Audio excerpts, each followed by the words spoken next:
We are here to break the spell. They say that Barbados under a spell. Where this woman, because she wrote sweet, could tell her anything. I want to go and believe it. We are here to break that spell. Let me tell you about this cybercrime bill. Because I don't know, the people that draft it, like they get frightened because it's dealing with technology. So normally, under the Defamation Act, which doesn't have to do with technology necessarily, if somebody has defamed somebody criminally, the penalty was $2,000. $2,000. Now under the cybercrime bill, it is $70,000. What happened between then and now with the laws of Barbados, where people understood that even if you commit a crime like that, the fine would only be $2,000. Now it is $70,000. And you know what they do under this bill? They delete that provision where it was $2,000. So you can't even go under that act anymore. Everything is 7 years or $70,000. $70,000. That's not a little bit of money. Even if the magistrate said he would give you a break and charge you half, $35,000 is still a lot of money. You could buy a little car with $35,000, even $15,000. Who in this day can afford $15,000 for sending a WhatsApp on your phone? Because I don't want you to get confused. A computer system is not necessarily the computer system at the NIS or the QEH. They got specific provisions for that. A computer system is the phone that you have in your hand. That's a computer system. So when you send a WhatsApp to somebody else, you may be liable to pay $70,000. So let me give you an example now. If you come to this march and you take a picture of that poster that says, "For Barbados to grow, this woman must go." If you take a picture of that and send it to your friend, and somebody send it to her, you can find yourself in court saying that she was hurt, that she felt intimidated in her head, and you could have to pay $70,000. 7 years. They are 7 years, get locked up for 7 years. This is the seriousness of the thing. You know very well that sometimes somebody will get vexed. And they will say, "You know that I will take up a big rock and hit you." But under the legislation, there's an assault. Normally, but if you had to go in a police station and you tell the officer, he said like he would hit me with a big rock, the police officer would say, "Man, y'all can't make that up. Either really mean it or he told one of the vets." And it comes down there.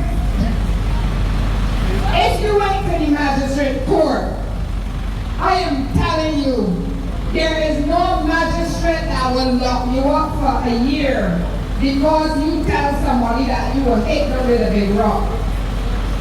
But you understand now that the cybercrime legislation is saying that if you send a WhatsApp message saying, girl, you don't know I will hit you with a big rock, you're in court. Because you use a computer device to send a message that intimidates somebody. That's what it's saying. And you could be subject to 7 years or $70,000. I want you to understand the implications. Because nowadays we do a lot of talking by WhatsApp. Children is using the tablet. People are saying all kinds of things that they don't mean. But if they take a screenshot and they carry you to the police station, you could be charged. So this is why we're talking about freedom of speech. Barbadians are used to expressing themselves. And sometimes they get vexed too. But the police know that in every situation where somebody gets vexed, that they're going to try to lock them up. But this is no longer the case with this bill. I really wonder if the police officers read the bill and see what they have to be dealing with. I wonder if the magistrates read the bill and see what they are going to have to be implementing. Now, years ago, our ancestors jumped up and down and said, let and lock up that way, hurrah for Jane Jane. Public and lock up in that way. Let and lock up is back here again. Sponsored by the people that you voted for. Let and lock up done with. Let and lock up is here again. And you don't look at all the legislation, but the government put a piece of legislation in place that if somebody come by your house and leave a gun and you're found in possession of the gun, all we got some wayward family that might go on unlicensed gun and they left it by you. The court was saying once the police arrest you, no bail for you. So they can lock up in that way, no bail for you.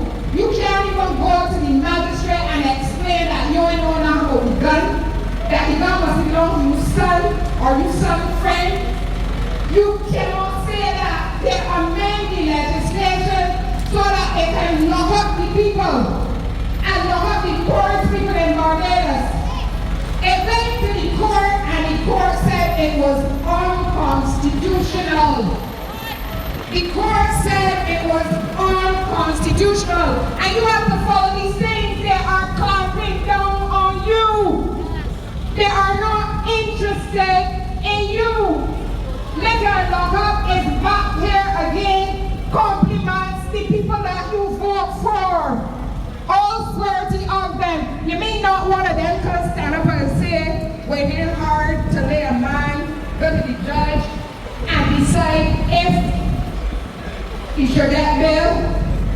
Because what the legislation is saying is that automatically, even if it is a grandmother that ain't even gone down for a gun, if she's found in possession, she will not get bail.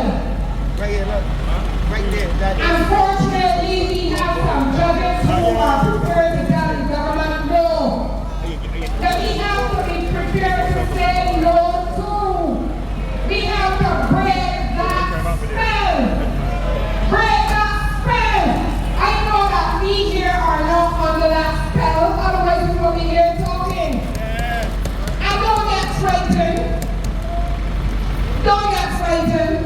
If you are an activist, which you are walking in the boots of people like Walter Rodney. These are the people who you are carrying on their legacy, even though they are dead. The government of Guyana killed Walter Rodney because he was an activist. So I ain't telling you that nothing bad can happen. It can happen. Walter Rodney never thought he would be dead. Walter Rodney was a high-class lecturer all over the world, in America and Canada and all kinds of places. And they got to Guyana to help his people. And he was assassinated because he was an activist. So I am telling you that you are activists too, but you cannot be afraid. Don't mind that a lot of Barbadians don't know about Walter Rodney. A lot of Barbadians will hear about Fort Burnham, but they don't hear about Walter Rodney. You will hear about Michael Manley, but they don't hear about none of the activists, and it is done deliberately to make sure that you have nobody to follow other than the elite politicians in Barbados. So all of the children in Barbados supposed to want to be Mia Motley. They're not supposed to want to be Marcel Meeks. They're not supposed to want to be Lamamba, who appear every time there is a march. They're not supposed to be like these people who speak on behalf of the people of Barbados. They're not supposed to be Congolese because their name will never be on a $2 bill. There will never be a statue raised in their honor. It never will be. But I am telling you that it is the activists. It is the activists that bring change. That bring change in Barbados. That bring change across the region.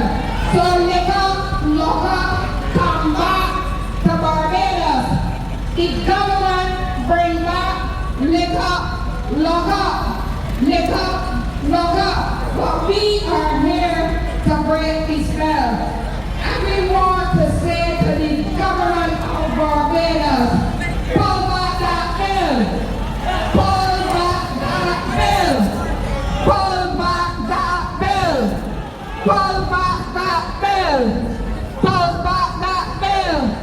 Stop threatening to lock up the poor people of Barbados that using the cell phones. Stop threatening to lock up the young people that using the cell phones.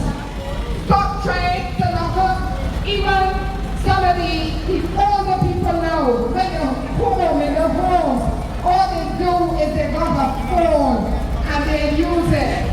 They want to say enough is enough. We are not going to shut up. We are not going to stop. We are going to keep marching. We are going to keep going. We are going to keep raising the Barbados flag. We are going to keep on and on and on. And even if one or two drop out sometimes, more will come. And the ones that drop out will come back. Don't get frightened. Don't get frightened at all. Because this is something that we must do. And I want to say, both of the political parties, I want to say to them, all of this is part of the corruption in Barbados. And every time you had Carsey-Corp, you had cola syrup, you had hardwood housing, you had cost overruns for the Christians, you got the steel houses, you got home. Over and over again. These people are stealing our money. These people are mismanaging our money. They are giving it to their friends. And then you can sit down and say, you're begging for reparations. You got a woman that talks about reparations. And then she might say, got 9 million Barbadian people dollars. And give it to a billionaire that live in England that said that he owned land in Barbados. Well, I was saying to myself, why well, none of them people still own land in Barbados? Otherwise, they're going to go and get peace. you going to occupy it. How he can hold on in Barbados? Where you from? He paying land tax. Because there must be a low land tax. He paying land tax in Barbados. But you know they have kept the land tax for rich people. They have kept the land tax for rich people. So he must be paying as much as somebody who ain't got all them acres. But people, I'm saying to you, we can't continue to let people rape the country. Barbados want to develop. Y'all just leave here and go to Canada and talk about how Canada's so sweet. We want our sweet country too. But if you keep mismanaging the money, getting away, putting some in your pocket, we can't get together, borrowing money all the time, and making the money. They're telling you that the economy grow by 4%. In rich Barbados, if the economy grow, it can only be because we're buying food at 3 times the price. It can't be because of the tourists. It can't be because of international business. But we don't got the young men and women working now by the poor anymore, doing data processing. Where the money coming from? Where the growth coming from? There is no growth. There is no growth. Believe me.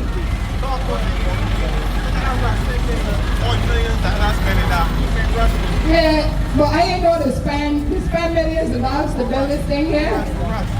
Well, you know, I saw pictures of it and I got some of them all over the world. I hope that we could just take a picture. But yeah, one in Jamaica here. But then they got others all over the world and we pay somebody to design that. Some people saying that if you go through there, you're going to get a dose of the spell again. So I ain't going near it. I ain't going near it. This is a demon thing. I am not going anywhere near it. So people, remember, tell your friends, tell your family, don't just come here and walk and then go back home and sit down. You gotta tell people.